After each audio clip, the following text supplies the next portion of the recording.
Antigos moradores do bairro Santo Antônio, em Altos, no Piauí, relatam uma aparição de uma estranha figura de um cão assombrando aquela região, por volta dos anos 1990 e também no início dos anos 2000. Na forma humana, a besta diabólica, ao que contam, era um homem que mantinha relação amorosa com a enteada. E ao que dizem, era um tipo muito estranho e desengonçado. Tinha braços, pernas, costas e orelhas peludas. Os seus pelos eram tantos que pareciam saltar de dentro do ouvido e do nariz. A molecada do bairro Santo Antônio tinha muito medo do sujeito. E sempre que o viam, sentiam arrepios e corriam às léguas. Catarina, mãe da minha filha mais nova, sempre me contou essa história. E ainda me contou da luta do seu irmão Tiago contra a fera medonha. Segundo ela, Tiago, um dos seus irmãos, havia sido contratado por um prazo curto, como vigia noturno do Colégio Antônio Gonçalves da Costa, ali mesmo no bairro. E numa das noites, ele estava sentado numa cadeira, e era por volta de 2 horas da madrugada. O céu estava claro, e a lua cheia estava a pino. E no interior do estado do Piauí, é comum que em noites de lua cheia se faça um calor absurdo. Mas nesse dia específico, corria uma brisa suave e fria. E foi aí que o vigia percebeu um barulho de cães um pouco distante dali, mas que se aproximava aos poucos, como se os cães viessem ao longe brigando pelas ruas.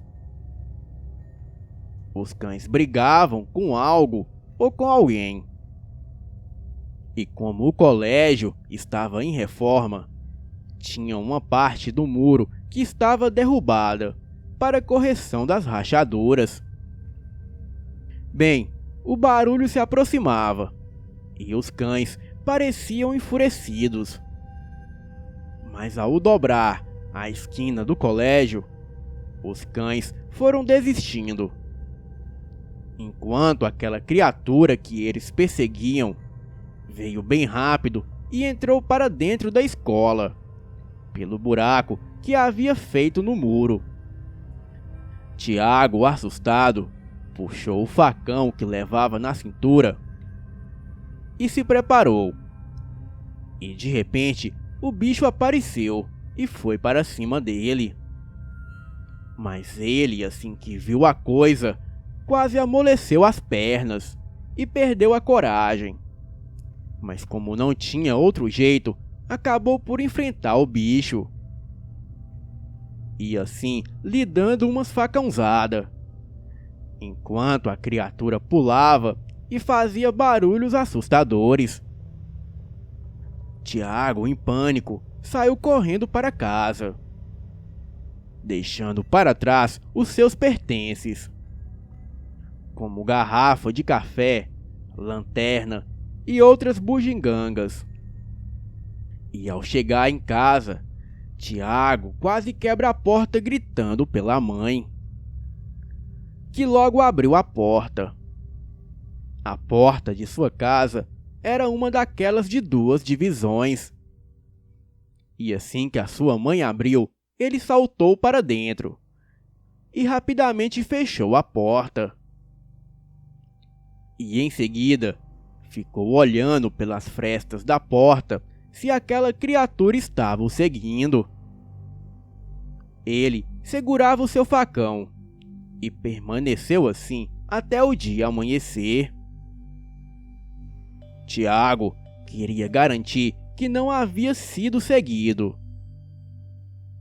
e tinha medo que a fera no meio da noite tentasse invadir a sua casa.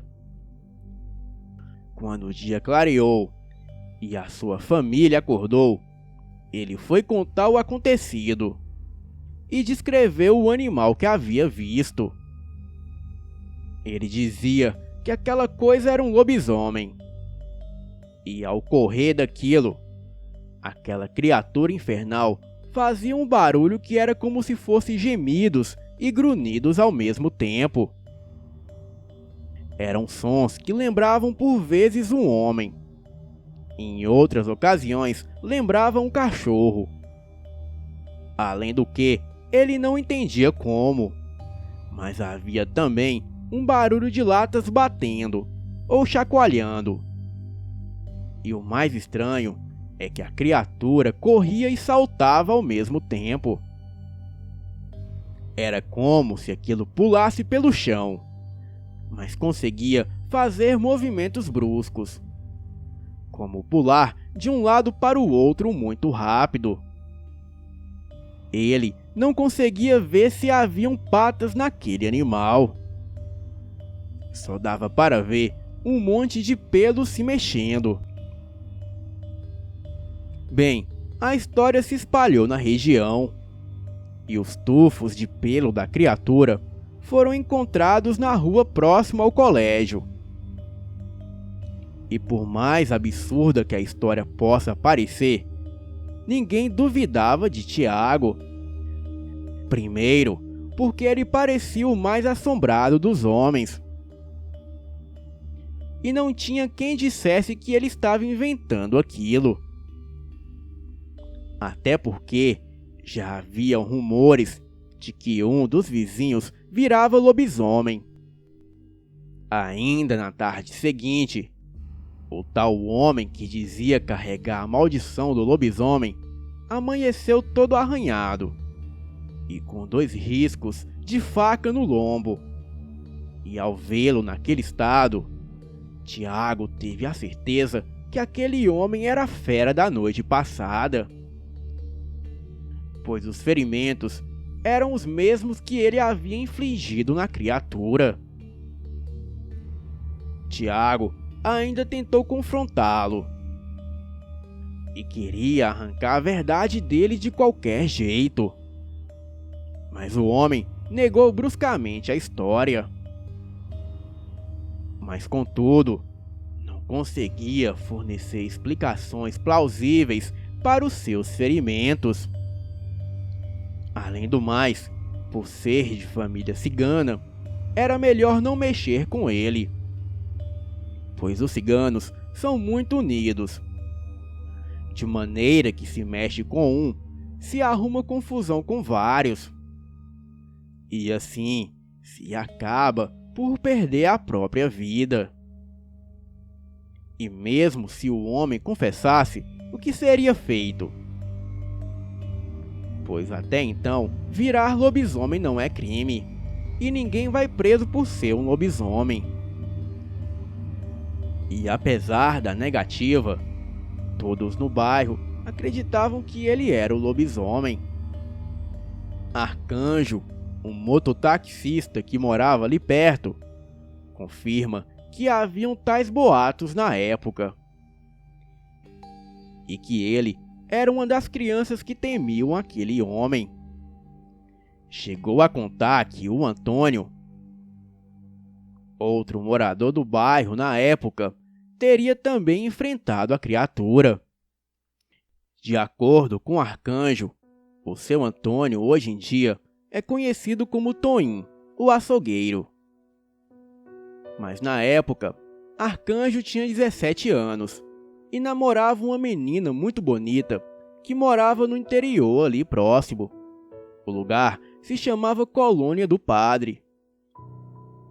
E ele iria visitar essa menina quase todas as noites.